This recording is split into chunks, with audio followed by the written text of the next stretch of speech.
అన్నదాత అన్నదాత మీ అన్నదాత చెమటోడ్చి ఆహారాన్నందించే రైతన్నా అనునిత్యం నీ కండదండగా నిలిచే నేస్తం ఎవరన్నా అన్నదాత అన్నదాత మీ అన్నదాత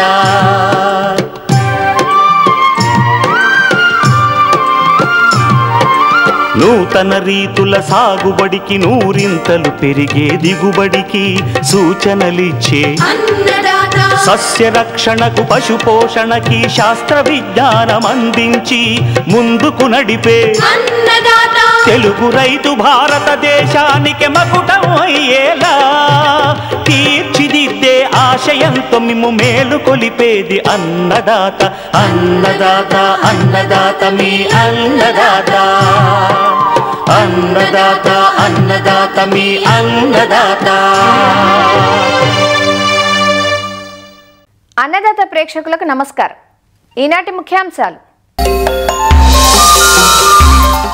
ఖరీఫ్ జొన్నను నష్టపరుస్తున్న చీడపీడలు, సస్యరక్షణ యాజమాన్యం, అరటిలో పనామా తెగులు సమగ్ర నివారణ పద్ధతులు, దొండ సాగులో మేలైన యాజమాన్య పద్ధతులు,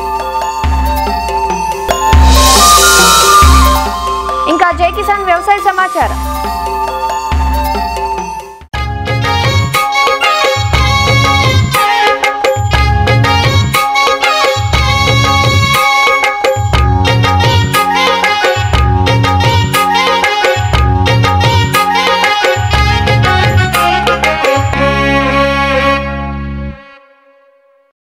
ఖరీఫ్లో వర్షాధారంగా పండే పంటల్లో జొన్న ఒకటి. జొన్నలో అధిక దిగుబడినిచ్చే రకాలు అందుబాటులోకి రావటం, మార్కెట్ ధర ఆశాజనకంగా ఉండటంతో రైతులు ఈ పంట సాగుకు మొగ్గు చూపుతున్నారు. తెలంగాణలో ప్రధానంగా ఉమ్మడి ఆదిలాబాద్, మహబూబ్ నగర్, మెదక్, రంగారెడ్డి జిల్లాల్లో ఎక్కువగా జొన్న సాగు చేస్తున్నారు. జూన్, జూలై మాసాలలో విత్తుకున్న జొన్న ప్రస్తుతం పెరుగుదల దశలో ఉంది. పంట 30 రోజుల దశ నుంచి కోత వరకు వివిధ రకాల చీడపీడలు ఆశించి దిగుబడులను హరించి వేస్తుంటాయి. ముఖ్యంగా ఖరీఫ్లో జొన్నకు మొవ్వు తొలుచు ఈగ, కాండం తొలుచు పురుగు, కంకినల్లి, గింజబూజు తెగులు సమస్య ఎక్కువగా ఉంటుంది. పైరుపై వీటి ఉధృతి కనబడగానే సమయానుకూలంగా సస్యరక్షణ పద్ధతులు పాటించాలంటూ వివరాలు తెలియజేస్తున్నారు ప్రొఫెసర్ జయశంకర్, తెలంగాణ రాష్ట్ర వ్యవసాయ విశ్వవిద్యాలయం, నాగర్ కర్నూలు జిల్లా పాలెం ప్రాంతీయ వ్యవసాయ పరిశోధనా స్థానం శాస్త్రవేత్త డాక్టర్ ఓ శైల. ప్రస్తుతము తెలంగాణ రాష్ట్రంలో జొన్న పంట 30 నుంచి 45 రోజుల దశలో ఉంది. జొన్నలో దిగుబడులు తగ్గడానికి గల కొన్ని కారణాలు చూసుకున్నట్లయితే ముఖ్యంగా చీడపీడలు. జొన్న పంట నాశించేటువంటి చీడపీడల్ని చూసుకున్నట్లయితే మొవ్వు తొలుచు ఈగ, కాండం తొలుచు పురుగు, కంకినల్లి మరియు గింజబూజు తెగులు. ఈ మొవ్వు తొలుచు ఈగ ఎప్పుడైతే ఆలస్యంగా విత్తినప్పుడు, ఆ తర్వాత విత్తిన వెంటనే వర్షాధార పరిస్థితులు గమనించినట్లయితే ఈ సమయంలో ఈ మొవ్వు తొలుచు ఈగ అనేది ఎక్కువగా ఆశించడం జరుగుతూ ఉంది. అయితే ఇది ఆశించినటువంటి మొక్కల యొక్క మొవ్వు చనిపోతుంది. ఈ మొక్కలు లాగినప్పుడు సులువుగా ఊడిపోతాయి. అంతేకాకుండా కుళ్ళిపోయినటువంటి వాసన కూడా మనం గమనించడం జరుగుతుంది. దీన్ని నివారించడానికి థయోమిథాక్సామ్ 3 గ్రాములు లేదా ఇమిడాక్లోప్రిడ్ విత్తన శుద్ధి చేసుకోవాలి కేజీ విత్తనానికి పట్టించి. పొలంలో గనక దీని ఉధృతి గమనించినట్లయితే సైపర్మెత్రిన్ 1 మిల్లీలీటరు లీటర్ నీటిలో కలుపుకొని పిచికారీ చేసుకోవాలి. ఆ తర్వాత కాండం తొలిచే పురుగు. ఈ పురుగు ఏంటంటే పంట 30 రోజుల దశ నుంచి పంట కోత వరకు కూడా మనం దీన్ని గమనించవచ్చు. ఇది ఆశించినట్లయితే మొవ్వు చనిపోతుంది. మనం కాండాన్ని చీల్చి చూసినట్లయితే లార్వాలు, పిల్ల పురుగులు కనిపిస్తాయి. అంతేకాకుండా ఎర్రటి కణజాలాన్ని మనం గమనించవచ్చు. దీన్ని నివారించడానికి మనము కార్బోఫ్యూరాన్ 3G గుళికల్ని 4 కిలోలు 1 ఎకరా చొప్పున తీసుకొని సుడుల్లో వేసుకోవాలన్నమాట. ఇక చివరగా గింజబూజు తెగులు. ఈ గింజబూజు తెగులు ఏంటంటే పూత మరియు గింజ కట్టే దశల్లో ఎక్కువగా మనం గమనించడం జరుగుతుంది. గింజ కట్టే దశలో వర్షాభావ పరిస్థితులు కనుక ఉన్నట్లయితే ఈ బూజు తెగులు ఎక్కువగా వస్తుంది. ఇది ఆశించినటువంటి గింజ పైన, పూత పైన నల్లటి మచ్చలు, బూజు అనేవి ఏర్పడుతుంది. దీన్ని మనము నివారించడానికి ప్రాపికోనజోలు 1 మిల్లీలీటర్ నీటిలో కలుపుకొని పిచికారీ చేసుకున్నట్లయితే మనము సమర్థవంతంగా ఈ గింజపూజు తెగుల్ని నివారించవచ్చు. ఈ రసాయనాలు ఏవైతే ఉన్నాయో అవన్నీ తగిన సమయంలో సిఫారసు మేరకు మనము ఉపయోగించినట్లయితే జొన్న పంట నాశించేటువంటి చీడపీడల నుంచి పంటను రక్షించుకోవడమే కాకుండా మంచి దిగుబడులను సాధించవచ్చు.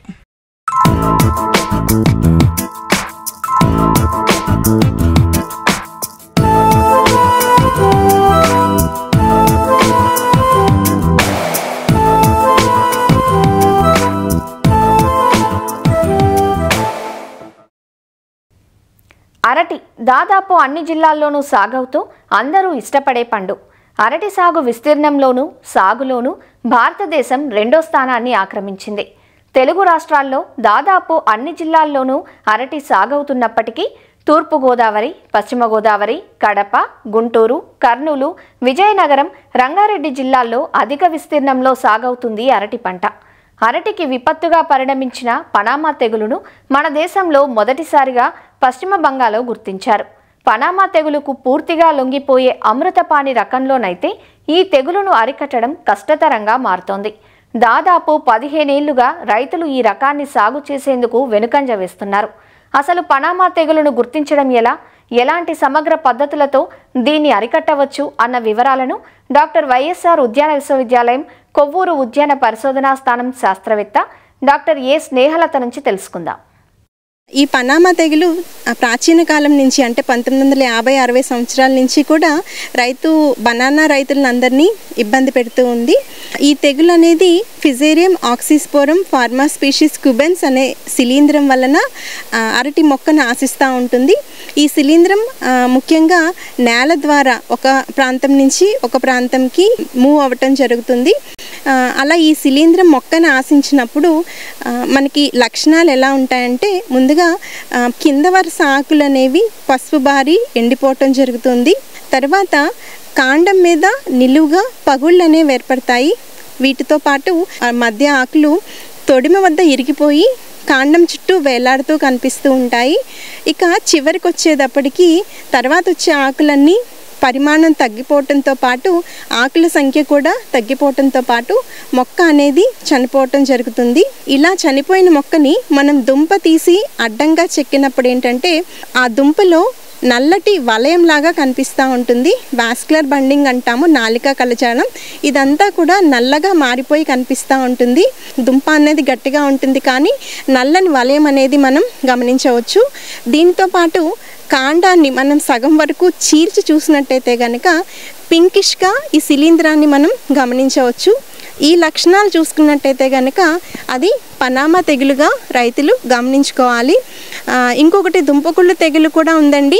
దాని లక్షణాలు కూడా కొంచెం ఇలానే ఉంటాయి కానీ అక్కడ మనకి మెత్తబడిపోవటం, దాంతోపాటు కుళ్ళిన వాసన కూడా వస్తుంది. అలా కాకుండా మొక్క గట్టిగా ఉండి కాండం మీద పగళ్ళు, తొడిమ వద్ద ఇరిగి ఏలాడటం, దుంప మీద నల్లటి వలయం ఉండి పసుపు బారడం, ఇలాంటి లక్షణాలు గమనించుకున్నట్టయితే కనుక అది పనామా తెగులుగా రైతులు గమనించుకోవాలి.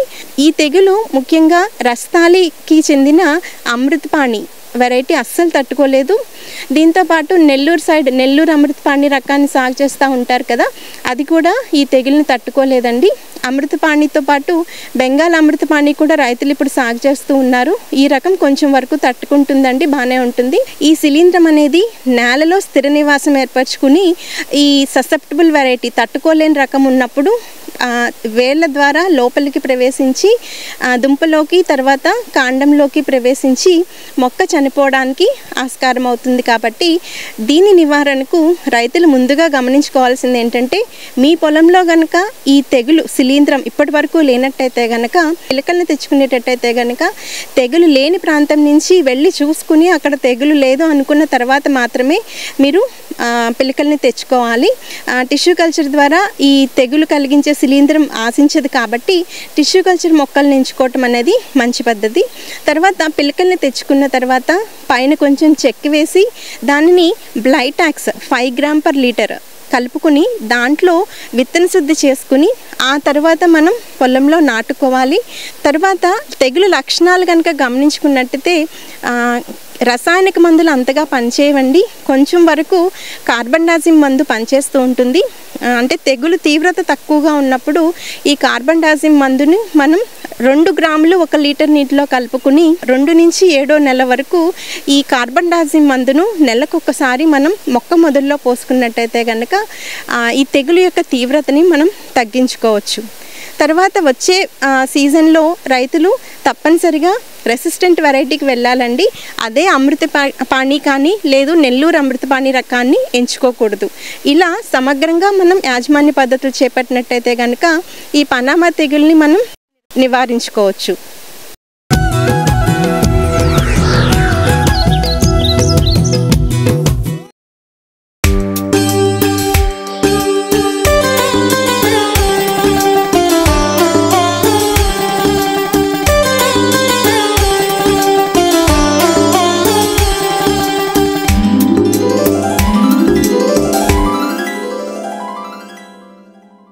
రైతుకు నిత్యం ఆదాయాన్నిచ్చేవి కూరగాయ పంటలు.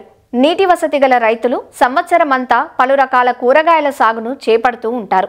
ఒకసారి నాటితే 2-3 ఏళ్ల పాటు నిత్యం దిగుబడినివ్వగల బహువార్షిక తీగజాతి పంట దొండ. అందుకే పెట్టుబడులు అధికమైనా సరే రైతులు దీని సాగుకు మొగ్గు చూపుతుంటారు. ఇందుకోసం శాశ్వత పందిర్లను సైతం ఏర్పాటు చేసుకుంటారు.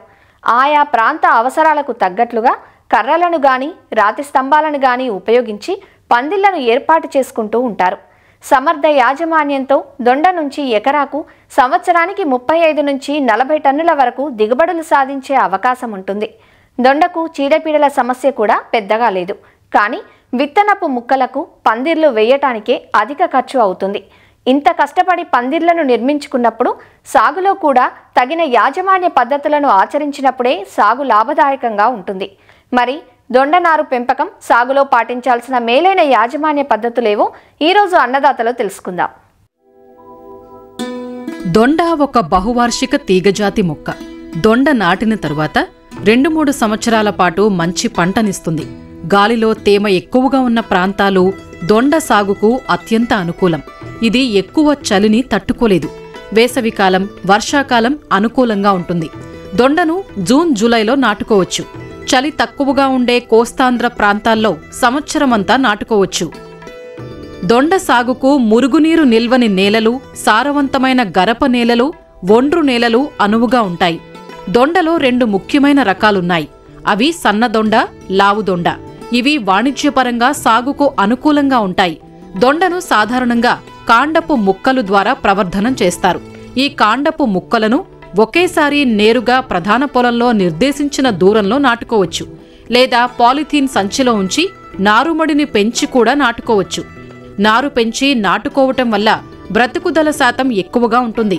నారు పెంచేటప్పుడు రైతులు కొన్ని జాగ్రత్తలు తీసుకోవాల్సి ఉంటుంది. కాండపు మొక్కలను ఆరోగ్యవంతమైన తల్లి మొక్క నుంచి ఎంచుకోవాలి. కాండం ముక్కలను పాత కొమ్మల నుండి మాత్రమే తీసుకోవాలి. కాండపు ముక్కలు పెన్సిల్ మందంతో ఉండి 25 సెంటీమీటర్ల పొడవుతో 3 కణుపులు ఉండే విధంగా చూసుకోవాలి. నాటుకునే ముందుగా ఈ కాండపు ముక్కలను కాపర్ ఆక్సీక్లోరైడ్ 3 గ్రాములు లీటరు నీటికి కలిపిన ద్రావణంలో ముంచి శుద్ధి చెయ్యాలి. తర్వాత ఒక కణుపు పైకి ఉండేలా పాలిథీన్ సంచి మధ్యలో నాటుకోవాలి. కాండపు ముక్కలను నాటిన తర్వాత పాలిథీన్ సంచులను నీటితో తడపాలి. తర్వాత అవసరాన్ని బట్టి నీటిని రోజ్ క్యాన్తో కానీ పైపుతో కానీ అందించాలి. నాటిన 9వ రోజు నుంచి కాండపు ముక్కలు కణుపుల నుండి కొత్త చిగుర్లు మొదలవుతాయి. అవసరాన్ని బట్టి లేదా ప్రతి 4 రోజులకొకసారి కాపర్ ఆక్సీక్లోరైడ్ 3 గ్రాములు లీటరు నీటికి కలిపిన ద్రావణాన్ని పాలిథీన్ సంచులలో పోసుకోవాలి. దీనివల్ల కాండం కుళ్ళు తెగులును అరికట్టవచ్చు. సాధారణంగా 25 రోజుల నుంచి 30 రోజులకు వేర్లు కలిగిన కొత్త చిగుర్లు వచ్చిన కాండపు ముక్కలు ప్రధాన పొలంలో నాటుకోవటానికి సిద్ధంగా ఉంటాయి. దొండ సాగుకు ఎంచుకున్న పొలాన్ని 2-3 సార్లు బాగా దున్నుకోవాలి. ఎటు చూసినా 2 మీటర్ల దూరంలో గుంతలను త్రవ్వుకోవాలి. 3 కిలోల సేంద్రియ ఎరువు, 250 గ్రాముల వేపపిండిని మట్టితో కలిపి గుంతను నింపుకోవాలి. పాలిథీన్ సంచిని తీసి దొండ కాండపు ముక్కలను గుంత మధ్యలో నాటుకోవాలి. ఎకరాకు 1400 నుంచి 2000 కాండపు ముక్కలు సరిపోతాయి. దొండ సాగులో నీటి యాజమాన్యం అత్యంత ప్రధానమైనది. కాండపు ముక్కలు పెట్టే ముందు గుంతలను బాగా తడపాలి. అంతేకాదు మొక్క మొదళ్లలో నీరు నిల్వ ఉండకుండా చూసుకోవాలి. అవసరాన్ని బట్టి 7-10 రోజులకొకసారి నీటి తడిని అందించాలి. వర్షాలు అడపాదడపా కురుస్తుంటే నీరు పెట్టవలసిన అవసరం లేదు. పూత సమయంలో, పిందె కట్టే సమయంలో, కాయ పెరుగుతున్న సమయంలో నీటి ఎద్దడి లేకుండా చూసుకోవాలి. లేకపోతే దిగుబడులు తగ్గే ఆస్కారం ఉంది. మొక్క మొదళ్లలో వరి ఊక లేదా గడ్డి, ఎండిన కలుపు మొక్కలను ఆచ్ఛాదనగా ఉంచటం ద్వారా నీరు ఆవిరయ్యే శాతాన్ని తగ్గించుకోవచ్చు. బిందు సేద్యం ద్వారా నీటిని ఆదా చేసుకోవచ్చు. దొండ సాగులో మరొక ప్రధానమైన అంశం ఎరువుల యాజమాన్యం. దొండ నాటుకునే ముందే ఎకరాకు 8 నుంచి 10 టన్నుల పశువుల ఎరువు వేసి కలియదున్నాలి. ఎకరాకు 32 నుంచి 40 కిలోల భాస్వరం, 16 నుంచి 20 కిలోల పొటాష్ ఇచ్చే ఎరువులను గుంతలో వేసి కప్పివేయాలి. ఎకరాకు 32 నుంచి 40 కిలోల నత్రజనిని 2 సమభాగాలుగా చేసి విత్తిన 25 నుంచి 30 రోజులకు ఒకసారి, పూత పిందె దశలో మరొకసారి అందించాలి. ఎరువులను మొక్క దగ్గర్లో చిన్న గుంత తీసి అందులో వేసి మట్టితో కప్పాలి. తర్వాత నీటిని అందించాలి. ఎరువులు వేసిన ప్రతిసారి మొక్క చుట్టూ మట్టిని ఎగదొయ్యాలి. దీనివల్ల మొక్క బాగా పెరుగుతుంది. కలుపు మొక్కలను ఎప్పటికప్పుడు తీసి నేలను గుల్లబారేటట్లు చేసి మట్టిని ఎగదొయ్యాలి. ఎకరాకు పెండి మిథాలిన్ 1.2 లీటర్లు 200 లీటర్ల నీటికి కలిపి కాండపు ముక్కలు నాటిన 24 నుంచి 48 గంటలలోపు పిచికారీ చేస్తే నాటిన తొలి నాళ్లలో కలుపు పుట్టదు. భూమట్టం నుంచి 5 అడుగుల ఎత్తుగా పందిరి వేసుకోవాలి. ఈ పందిర్లను కర్రలతో కానీ రాతి స్తంభాలను పాతుకొని కానీ వేసుకోవచ్చు. నాటిన 3-4 నెలల్లో దొండతీగ పందిరంతా అల్లుకుని కాపునిస్తుంది. కాయ కోత తర్వాత బలహీనంగా ఉండే తీగలను, ఆకులను, పసుపు రంగుకు మారే తీగలను కత్తిరించాలి. పెన్సిల్ మందమున్న తీగలన్నింటినీ 2 కణుపులు ఉంచి మిగతాదంతా వెనక్కు కత్తిరించాలి. పాదు చుట్టూ ఉన్న మట్టిని త్రవ్వి కనీసం 1 వారం వరకు ఎండబారిన పడేటట్లు చెయ్యాలి. తరువాత సిఫారసు చేసిన ఎరువులను వేసి మొదళ్లకు మట్టిని ఎగదోసి నీటిని అందించాలి. వరుసల మధ్య ఉన్న ఖాళీ స్థలంలో బొబ్బర్లు, తోటకూర లాంటివి వేసుకుని అదనపు ఆదాయాన్ని పొందే వీలుంది. దొండ సాగులో ప్రధాన సమస్య పాము పొడ పురుగులు. లీఫ్ మైనర్ అంటారు ఈ పురుగులను. వీటి గొంగళి పురుగులు చాలా సన్నగా ఉండి ఆకు పొరల్లో చొచ్చుకుపోయి పత్రహరితాన్ని తింటూ తెల్లని చారలను ఏర్పరుచుకుంటాయి. పాము పొడ పురుగుల నివారణకు పెరుగుదల దశ నుంచి పూత వచ్చే వరకు 5% వేపగింజల కషాయాన్ని 15 రోజుల వ్యవధిలో పిచికారీ చెయ్యాలి. పురుగులను గమనించిన వెంటనే లీటరు నీటికి 2 మిల్లీలీటర్ల ప్రొఫెనోఫాస్ పిచికారీ చేస్తే నష్టాన్ని అరికట్టవచ్చు. దొండలో మరొక ప్రధాన సమస్య రసం పీల్చు పురుగులు. ముఖ్యంగా తామర పురుగులు, పేనుబంక, తెల్లదోమ ఆకుల అడుగు భాగాన చేరి రసాన్ని పీల్చటం వల్ల ఆకులు పెళుసుగా మారి గిడసబారిపోతాయి. వీటి నివారణకు వేప నూనె 5 మిల్లీలీటర్లు లీటరు నీటికి కలిపి ప్రారంభ దశలో పిచికారీ చేయాలి. పసుపు మరియు నీలం రంగు జిగురు అట్టలను ఎకరాకు 20 చొప్పున ఏర్పాటు చేసుకుంటే రసం పీల్చు పురుగులు వీటికి అంటుకొని చనిపోతాయి. చివరి అస్త్రంగా మాత్రమే రసాయనాలను పిచికారీ చెయ్యాలి. డైమిథోయేట్ 2 మిల్లీలీటర్లు లేదా ఫిప్రోనిల్ 2 మిల్లీలీటర్లు లేదా ఇమిడాక్లోప్రిడ్ 0.3 మిల్లీలీటర్లు లీటరు నీటికి కలిపి పిచికారీ చెయ్యాలి. దొండకాయలు లేతగా ఉన్నప్పుడే కోతలు చెయ్యాలి. కాయకోత ఆలస్యమైతే కాయలు పండుబారి మార్కెట్ చేయటానికి పనికిరావు. సంవత్సరానికి ఎకరాకు 60 టన్నులకు పైగా దిగుబడులు పొందే వీలుంది.